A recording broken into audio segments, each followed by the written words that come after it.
Morning students. तो आज हम स्टार्ट करेंगे हमारा नया चैप्टर नंबर 9 जिसका नाम है साउंड। क्या होती है साउंड? अगर मैं बोल रही हूँ आप तक कोई चीज पहुंच रही है तो वो क्या है? साउंड। अब ये प्रोड्यूस कहाँ से होती है? Sound is produced by the vibration. कोई भी चीज जब उसमें वाइब्रेशंस होती है तो वो क्या प्रोड्यूस करती है? साउंड। फॉर एग्जाम्पल आपके स्कूल में बेल बजती है। सपोज कोई भी एक आयरन का या मेटल का किसी भी चीज का ऑब्जेक्ट है और आप उसे हैमर से स्ट्रक करते हैं तो क्या होता है? उसके आसपास का जो एरिया होता है उसमें क्या प्रोड्यूस होती है? वाइब्रेशन। और ये जो वाइब्रेशन होती है इनसे क्या प्रोड्यूस होती है? साउंड। एक और एग्जांपल लेते हैं। आपने एक बॉल लिया किसी भी मेटल का, फिर आपने उसे बाहर से किसी स्पून से टैप करा तो क्या होगा? और उस बॉल में क्या है? पानी है। तो आप देखेंगे जो उस बॉल में क्या होगी? वेव्स आएंगी। होती है ना, जैसे समुद्र में वेव्स आती है उनकी आवाज आती है, ऐसे ही अगर आप बॉल लें उसमें पानी लें और फिर बाहर से किसी भी चीज से टच करेंगे तो क्या होगा? साउंड प्रोड्यूस होगी। और जो साउंड है वो किसके थ्रू आ रही है? वाइब्रेशन के थ्रू। अभी पता है कैसे चला हमें? जो उस बॉल में वेव्स हैं वो किसकी वजह से बन रही है? वाइब्रेशन की वजह से बन रही है। ठीक है, तो साउंड किस चीज से प्रोड्यूस होती है? वाइब्रेशन से। अब इस साउंड के कुछ कैरेक्टरिस्टिक हैं जिसमें सबसे पहला है लाउडनेस। क्या है loudness? which differentiate a feeble sound from a loud one, जो डिपेंड करती है किस चीज पर? एम्पलीट्यूड पर। लाउडनेस इसका कैरेक्टरिस्टिक है जो क्या है? डिफरेंशिएट करता है किस चीज को? एक है लो और एक है हाई। कैसे पता चलेगा आपको? अगर कोई ज्यादा जोर से बोल रहा है तो जो उसका लाउडनेस है वो ज्यादा है, और अगर कोई बहुत कम बोल रहा है तो जो उसकी लाउडनेस है वो कैसी है? बहुत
एयर मॉलिक्यूल्स के थ्रू। नेक्स्ट क्या है, लिक्विड। इसको समझने के लिए एक्टिविटी को मैं बताती हूँ। सपोज आप एक जार लें, बड़ा सा जार, उसे वाटर से फिल कर दें। अब उसके बाद आपको क्या करना है, एक बेल लेनी है और अपना कान जो है वाटर के सरफेस पर लगाना है। क्लियर? और जो वो बेल है उसे पानी के अंदर से आपको रिंग करना है। तो आप जब ये करेंगे तो आप देखेंगे कि आपको जो बेल की आवाज है वो सुनाई दे रही है। तो ये क्या प्रूफ होगा कि जो साउंड है वो लिक्विड के थ्रू भी ट्रेवल कर सकती है। जब भी तो जो समुद्र होते हैं उसमें डॉल्फिन्स जो होती हैं आपस में कम्युनिकेट करती हैं। अगर ऐसा नहीं होता तो वो कम्युनिकेट भी नहीं कर पाती। नेक्स्ट है सॉइल्स।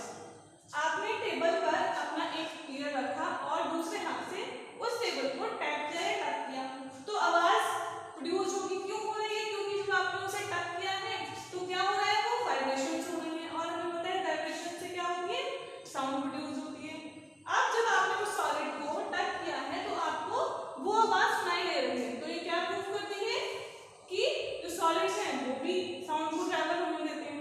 अब बात करते हैं हम वैक्यूम की। फॉर एग्जाम्पल आपने ग्लास लिया, ये क्या है, आपने कांच का ग्लास लिया, इसमें क्या है, एक आपने फोन रख दिया। पहले सिचुएशन में इसमें एक नीचे होल है, इसमें एयर प्रेजेंट है इस टाइम। अगर आप इस फोन पर कॉल करते हैं तो आपको वो आवाज सुनाई देगी। क्यों? क्योंकि इसमें भी एयर प्रेजेंट है। लेकिन अब आपने इस फोन पर क्या लगा दिया, ट्यूब लगा दी और इसकी सारी एयर को सक कर दिया, तो इसमें क्या प्रेजेंट हो जाएगा, वैक्यूम। और अगर इस प्रोसेस के बाद, इसकी सारी हवा को निकालने के बाद आप इस फोन पर रिंग करते हैं तो वो आपको आवाज सुनाई नहीं देगी। क्यों नहीं देगी? क्योंकि जो वैक्यूम होता है उसमें जो साउंड है वो ट्रेवल नहीं हो सकती है। फॉर एग्जाम्पल आप एक पूरे कांच के शीशे में, कांच के रूम में बंद है और उसकी सारी हवा बाहर जा चुकी है, और अगर आप अंदर से बोलने की कोशिश करेंगे तो बाहर वाले को वो आवाज नहीं सुनाई देगी। क्यों नहीं सुनाई देगी? क्योंकि जिस रूम में आप बंद है उसमें क्या प्रेजेंट है यार, वैक्यूम प्रेजेंट है, एयर नहीं है। इसी वजह से जो साउंड है वो वैक्यूम के थ्रू ट्रेवल नहीं कर सकती। और एक और बात, जिसके मॉलिक्यूल्स टाइटली पैक्ड होंगे उसमें जो साउंड है वो बहुत ज्यादा तेजी से ट्रेवल करती है। तो इसमें सबसे ज्यादा किससे करेगी, सॉलिड से। क्यों? क्योंकि जो सॉलिड के मॉलिक्यूल्स होते हैं वो क्या करते हैं, बहुत आपस में टाइटली पैक्ड होते हैं।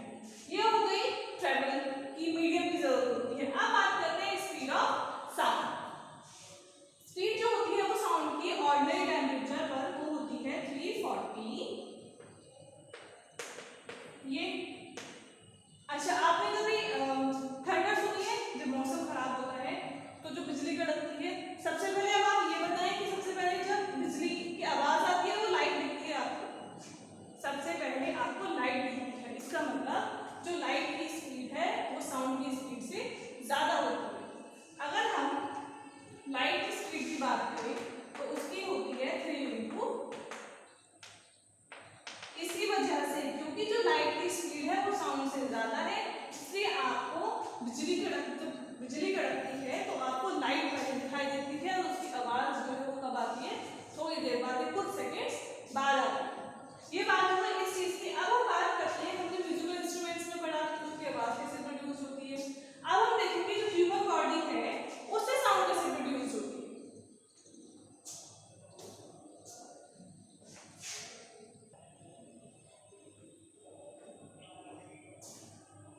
अब हम इन डायग्राम्स के थ्रू ये देखते हैं कि सबसे पहले तो आवाज जो होती है ह्यूमन बीइंग में वो प्रोड्यूस कैसे होती है, अब दूसरी वो सुनी कैसे जाती है। सबसे पहले हम देखते हैं हमारा डायग्राम नंबर फर्स्ट, जो ये एक्सप्लेन करेगा कि जो साउंड है वो प्रोड्यूस कैसे होती है। आप ये इमेज देख रहे हैं, ये वाला, जब आप यहाँ हाथ रखेंगे तो आपको कुछ मूवमेंट दिखाई देगी और ये जो मूवमेंट है वो इसी पोर्शन में। अब इस पोर्शन में होता है जो हमारे साउंड प्रोड्यूस करता है उसके कहते हैं लाइनेक्स या उसका दूसरा नाम क्या है, वॉइस बॉक्स। ठीक है, अब ये वाला जो पोर्शन होता है ये क्या है, अपर एंड है किस चीज का, विंड पाइप का। अब इस लाइनेक्स के साथ ये जो इमेज देख रहे हैं दो वोकल कॉर्ड्स होती हैं। अब जो साउंड प्रोड्यूस होगी वो किसके थ्रू होगी, इन्हीं वोकल कॉर्ड्स के थ्रू होगी। कैसे होगी, जब ये जो वोकल कॉर्ड्स हैं ये स्ट्रेच होती हैं तो क्या होता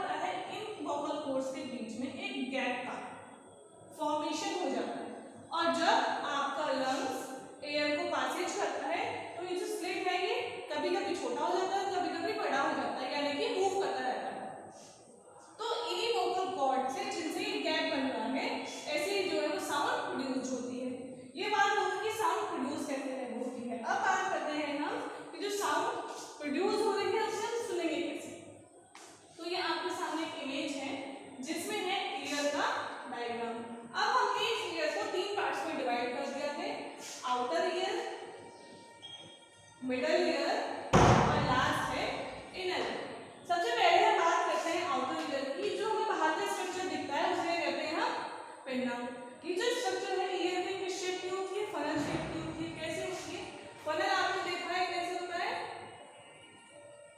ऐसे होता है। अब आप इस फनल को अगर इस तरीके से कर देंगे तो स्ट्रक्चर भी वैसे लगेगी। ठीक है, जो आउटर है वो क्या है? इसका पिन्ना है। अब इस पिन्ना में क्या होता है?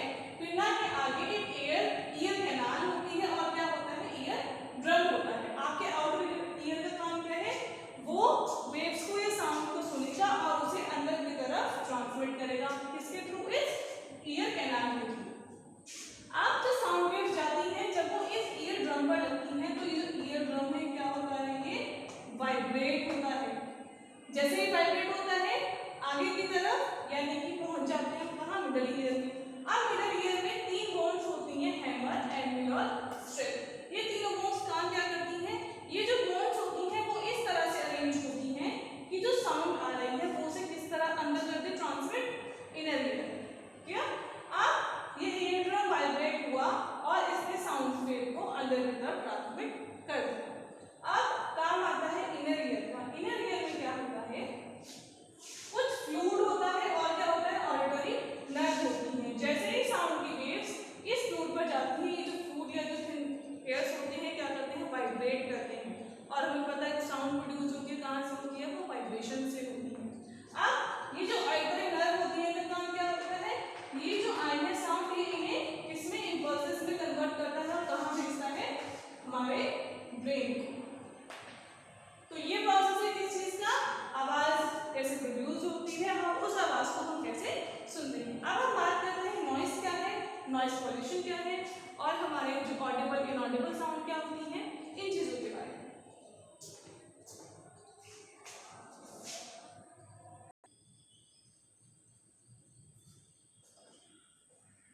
अब बात करते हैं इस चैप्टर के टॉपिक जैसे कि noise, noise pollution, infrasonic, ultrasonic, Audible inaudible और रिफ्लेक्शन और एब्जॉर्प्शन ऑफ साउंड। सबसे पहले बात करते हैं नॉइस की। क्या है नॉइस? कोई भी अनप्लीजेंट साउंड। जब तक आप किसी चीज को सही से सुन रहे हैं वो इरिटेटिंग नहीं है तब तक वो क्या है? साउंड है। लेकिन जब वो अनप्लीजेंट हो जाती है, सपोज कहीं बहुत तेज म्यूजिक बज रहा है, आपको जब तक वो सही लग रहा है वो क्या है? आपके लिए साउंड है। लेकिन जब आप उससे इरिटेट हो जाते हैं तो वो क्या बन जाती है? नॉइस। अब बात करते हैं नॉइस पॉल्यूशन की। Disturbance produced in the environment by loud and harsh sound। ये disturbance है जो कहाँ है? प्रोड्यूस होता है एनवायरमेंट में और किसकी वजह से होता है? बहुत ज्यादा तेज और जो हार्श साउंड होती है उस चीज की वजह से। अब ये जो लाउड या फिर जो हार्श साउंड है वो किस चीज से प्रोड्यूस होती है? बहुत सारे सोर्सेज हैं, जैसे कि बहुत तेज टीवी चल रहा है या म्यूजिक चल रहा है, ड्रम है या फिर जितने ऑटोमोबाइल्स होते हैं उनके हॉर्न होते हैं, ये सब क्या है? रिसोर्सेज हैं किस चीज के? जिनसे ये नॉइज पॉल्यूशन होता है। अब ऐसा क्या हो जिससे ये नॉइज पॉल्यूशन ना हो? जितने भी फैक्ट्रीज होती हैं वो उन्हें क्या करना चाहिए? रेसिडेंटल एरिया से दूर रखना चाहिए, जिससे कि उसकी जो आवाज है, जो इरिटेटिंग नॉइज है वो उस पॉल्यूशन को ना बढ़ा सके। या फिर जितने भी फैक्ट्रीज में काम करने वाले क्या यूज करना चाहिए? ईयर मफ्स यूज करने चाहिए। वरना आप एक टाइम पर अगर आप बहुत ज्यादा आवाज सुनते हैं और वो बहुत ज्यादा देर तक होता है तो आपको क्या कॉज हो सकता है? डीफनेस यानी कि बहरापन शुरू हो सकता है। और क्या करना चाहिए? जब हॉर्न की जरूरत हो, जब नेसेसरी हो, आपको वो तभी यूज करनी चाहिए। क्यों? क्योंकि ये क्या होते हैं? तो पॉल्यूशन कॉज कर रहे हैं और क्या है? आपकी हेल्थ के लिए भी अच्छे नहीं होते। अब बात करते हैं हम किस चीज की? इंफ्रासोनिक और अल्ट्रासोनिक साउंड की। साउंड जो होती है उनकी रेंज होती है किस चीज में? हर्ट्ज में, जो कि क्या है? यूनिट है किस चीज की? फ्रीक्वेंसी की। अब इनकी जो रेंज होती है वो होती है 20 हर्ट्ज से 20,000। ये एक नॉर्मल पर्सन की रेंज है कि वो इस साउंड से इस साउंड तक सुन सकता है। अब जो इंफ्रासोनिक साउंड होती है जिनकी जो रेंज है वो क्या होती है? लो होती है किससे? 20 हर्ट्ज से, उसे कहते हैं इंफ्रासोनिक। और अल्ट्रासोनिक जिनकी रेंज होती है 20,000 किससे होती है? इससे ज्यादा हाई, उसे कहते हैं अल्ट्रासोनिक। अब आती है ऑडिबल और इनऑडिबल साउंड। ऑडिबल साउंड जिन्हें हम इजीली सुन सकते हैं, इनऑडिबल जिन्हें हम इजीली